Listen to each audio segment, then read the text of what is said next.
C'était le 23 mars. Lors d'une manifestation interdite de gilets jaunes, la police reçoit l'ordre de charger. Geneviève Leguet tombe. La militante d'attaque âgée de 73 ans est très grièvement blessée à la tête. Voilà ce que déclare le procureur de la République de Nice 2 jours après.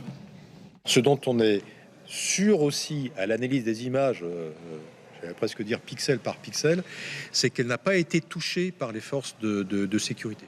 Et voici ce qu'il dit tout aussi officiellement le 29 mars. Des éléments ont établi que contrairement à ce qui pouvait être interprété des premières images, il y a eu un contact direct entre un membre des forces de l'ordre et Madame Leguet. Et puis il y a la dernière divulgation, celle du journal Le Monde, selon lequel Jean-Michel Prêtre aurait avoué à sa hiérarchie avoir blanchi les policiers pour protéger Emmanuel Macron. Geneviève Leguet, qui aujourd'hui souffre encore de lourdes séquelles, est atterrée. Quand on voit que quelqu'un qui est en haut de l'État, le procureur de la République, qui est censé faire la justice et compagnie, mentir, c'est vraiment lamentable. Moi, je sais pas, j'ai pas de mots pour dire ce que je ressens.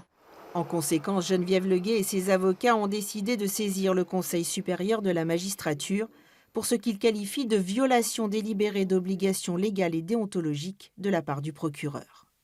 On vient nous dire que nous avons protégé le président de la République, qui est donc le politique parmi les politiques, et qui plus est quand même le chef de l'exécutif, lequel exécutif nomme les parquetiers. Donc, on est dans la preuve absolue de ce qu'on a une autorité qui n'est pas une autorité indépendante. Et ça, c'est effectivement très grave.